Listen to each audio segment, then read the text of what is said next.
Sveiki! Šis video yra kaip bronzinės odos makiažo tęsinys, todėl kad aš parodysiu, kaip vasarišką įvaizdį paryškinti viena ryškia detale. Tai būtų arba akys, arba lūpos. Ir pradėti norėčiau nuo akių bei jom pasirinktos priemonės, ir tai yra Kolistar Professional Eye Pencil numeriu 16. Jį pasirinkau būtent dėl šios spalvos ir tai yra topų topas. Šią vasarą mėlynos akys yra numeris 1. Nesvarbu, ar jūs darytumėtės pravedimą, ar dėtumėte šešėlį, o šis pieštukas yra, nors yra ilgai išliekantis, bet tikrai gerai sklaidosi. Tai iš pradžių parodysiu, kaip pasidaryti pravedimą, o paskui galima tą pravedimą išsklaidyti ir padaryti jį kaip šešėlį.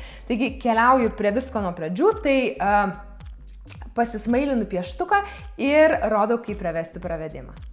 Taigi, lengviausias būdas pradėti pravedimą yra daryti atvirkščiai ir ne nuo akies pradžios, o pradėti nuo akies galo ir nuo pravedimo uodegėlės. Tai jinai turėtų pas jūs atsirasti štai šiame taške, kur yra antakis, akies kamputis ir nosis. Pasidedate pieštuką, pasižiūrite, žemiau nenueinate, kad žvilgsnis nenuliūstų.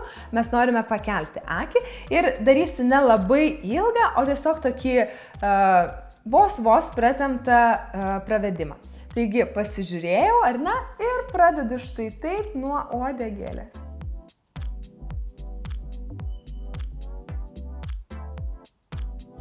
Kadangi tai yra mūsų makiažo akcentas, nebijokite pravedimo daryti storesnį.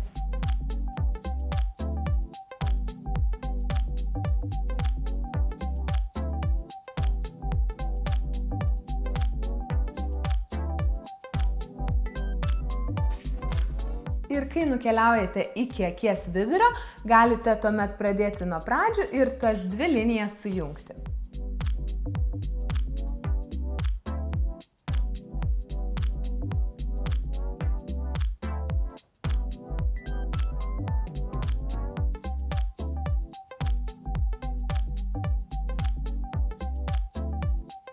Tokio storio pravedimą pasirinkau ir dar vienas labai svarbus momentas, tai yra prieiti prie pat blakstienų linijos ir nepalikti šviečiančios odos tarpelio.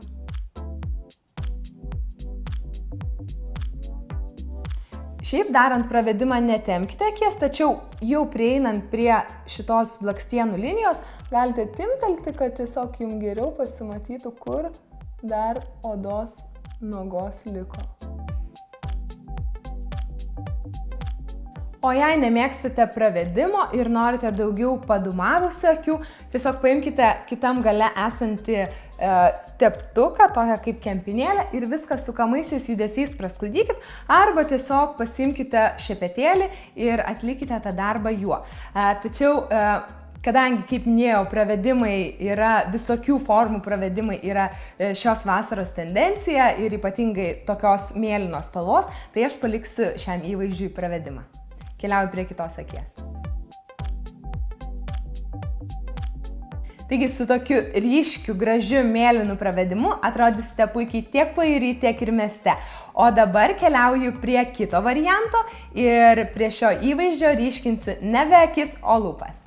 Taigi, šiaip ne taip nusivaliau pravedimą, iš tikrųjų tas pieštukas yra long lasting, ilgai išliekantis, nes buvo nelengva jį nuvalyti, taigi galite nepergyventi dėl jokių atsispaudinėjimų.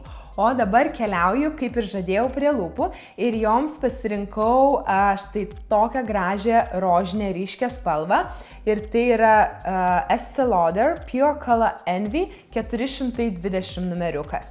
Taigi, kodėl blizgesys? Todėl, kad vasarą, kaip jau ir esu apie tai šnekėjus, norisi kuo mažiau praleisti prie veidrodžio ir pasidaryti viską greitai. O lūpdažis jau reikalauja ir pieštuko, ir didesnio preciziškumo. Tai imu blizgesį, kuris beje yra labai ryškus ir ta spalva ir pigmentacija tikrai gerai laikosi ant lūpų. Patogus jo yra šepetėlis, todėl be vargo pasidarysite gražias ryškes lūpas. Tai pradedu nuo viduriuko, nuo centro, nuo tos širdelės ir brėžiu štai čia pasidarius burbuliukus iš apačios lūpos į viršų, kaip ir esu mokinus su pieštuku daryti.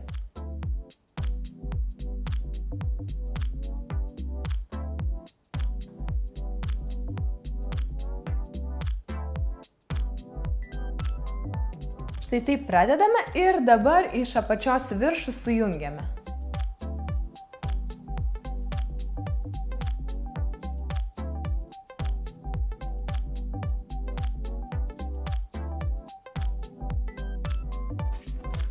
Matote, kaip paprasta.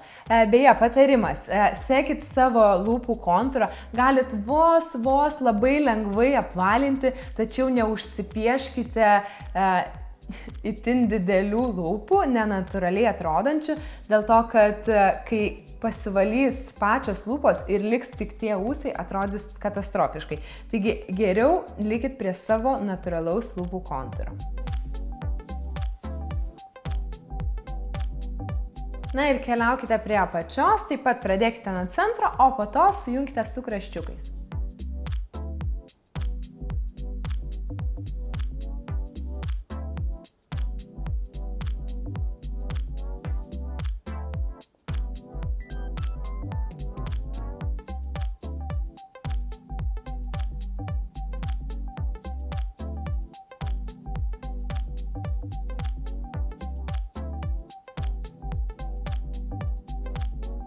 Viskas. Taip greitai ir nesudėtingai jūsų lūpos tapo ryškios ir gražios kaip saldainis. Taigi pasirinkite vieną patinkančią ryškią detalę ir vasaros vakarėlyje atrodykite išskirtinai gražios.